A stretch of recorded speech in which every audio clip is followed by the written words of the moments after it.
Hey everyone, just got a quick Traptrix deck profile here for you.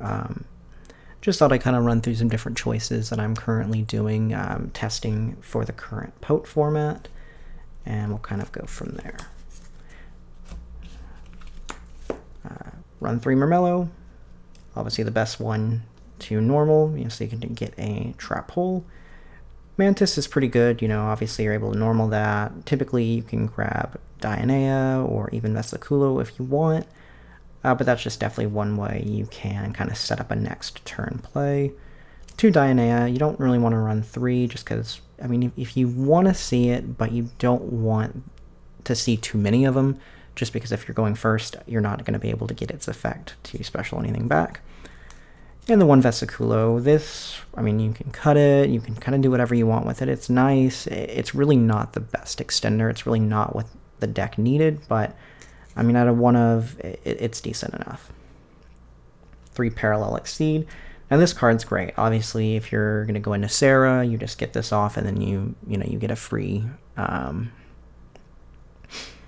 Rafflesia. You're also kind of able to do a certain combo, so we do play the Link Spider, so if you just draw this plus Shade Brigandine, you still have a decent enough board. 2 Heavenly Prison, play Gallic Granite in the extra deck, so you don't need to run 3. 2 is enough if you want to see it, if you're going second and they're going to be siding in like Lightning Storm or anything like that, then you can definitely make sure you get that to your hand.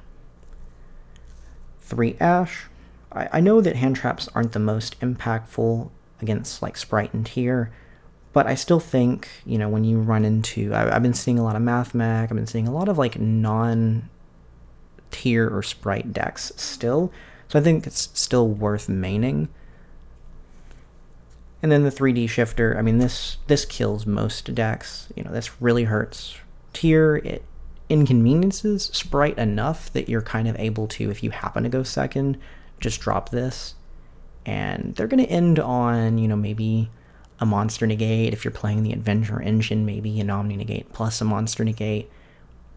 But with all the kind of traps and everything that you play, you can typically kind of grind through that if you play correctly. And then you've got the 3 Imperm, and that just kind of rounds out the hand traps that we play. And we'll just go through the different trap options. 3 Ice Dragons. Now this card's really good right now, against either Tier or Sprite.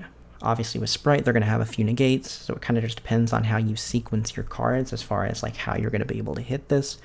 But, say you happen to go first, they normal swap, they dump Ronin, you immediately flip this, and then they have to hope they have the starter because you've taken out, both their cards. 3D Barrier. Kind of again, if you're going first and you're going against Tier, Fusion's an easy call. Obviously, since you do run a few Exceeds, it does kind of hurt if you call that against Sprite, but I don't think you usually care. You just kind of prevent them from, comboing off. 3 Shade Brigandine, you definitely want to see that going first. It's one of the best cards in the deck. It just helps extend your plays. It helps make sure you can get a few things set with Sarah. So definitely a card you want to see. 3 Strike, what's better? 1500 life points doesn't mean anything when it comes to negating one of their special summons, so you definitely don't mind paying that. Now, 3 Gravedigger's Trap Hole. I've been running 2, going to 3, back to 2. I think 3 is right, because if you open one, perfect, then you can also send one off of Rafflesia. It's a great card. It stops, specialing back from anything from the graveyard or anything from hand, which that's pretty much anything the top decks are doing right now. 2 Floodgate, if you're able to hit this, if they go into Gigantic, you can just immediately do that. Obviously, it's not an on-summon effect, so you can just make sure you hit that before they even have a chance to activate the effect. And then they're just kind of stuck. If they've held some in hand, now they no longer have anything on board. Obviously with the Exceed, it wasn't going to be able to summon anything on board anyway, but you make sure they don't get that extra level 2 out to kind of further extend their plays. And then this is the 41st card. You can definitely cut it, but I think the Bottomless is still nice, just being able to hit whatever summon they have, banish it, and I like it, you know.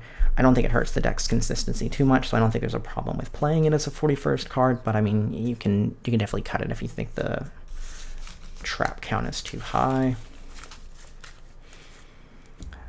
From there, just the one Rafflesia. You don't need more than 2. If you lose this one and, you know, you're kind of in a bad state, you know, you've pretty much already lost the game at that point, so no need to play more than 1. Alumeris, I think, is nice. This is probably one of the flex spots that you could cut for something else. I like it enough to keep it. Baguska is obviously great if you know what you're going up against. You know, you can hit anything that's obviously not a link summon. Dweller, this just hurts tiers. I mean, if you know you're going against them, this is pretty much, I think, the 4 that you're always going to make. Granite, like I said, you can just grab the Heavenly off of this. It comes up, like I said, if you know that they're going to be signing into back row, but other than that, Redoer, you know, obviously being able to summon Shade Brigandine, you're going to get the trap, so you do definitely get the best effects from this. Little Utopia and Utopia Lightning package. This is just great to do damage. This deck does struggle to do that, so it will kind of have a rank 4 play in the extra deck to be able to do that. It's great. Like I said, we do run the Link Spider. I think this is mandatory. You need to be running it in this deck. Just being able to, you know, link this into with the Shade Brigandine. And if you have the Parallel Exceed in hand, like I said, you're still able to get out, you know, a Rafflesia, an Abyss Dweller, or just something to make sure that you're able to get something for, you know, your opponent's turn.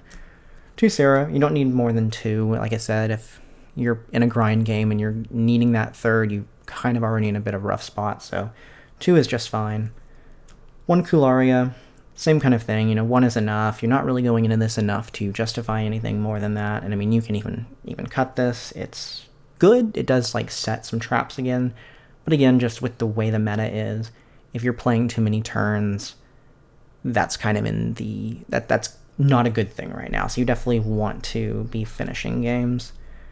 Phoenix, just to get rid of anything in the back row. Unicorn, same kind of thing if you want to spin anything back, and then access code to further kind of close out games. So just having a few different kind of options to kind of go through just to be able to, you know, like I said, finish games. It's been good. Side deck is obviously going to come down to, you know, what you're seeing in locals, you know, what you're facing against most. I've honestly not been running into too many tiers, so my side deck and everything is mainly focused more towards Sprite. But like I said, it just kind of depends on what you see from there. And that wraps it up for that. If you have any questions, just leave them down in the comments. I can definitely try and go through, maybe make a combo video if you'd like to see. And then if there's any deck you'd like to see a deck profile for, just definitely let me know. And then like and subscribe. Thanks, guys.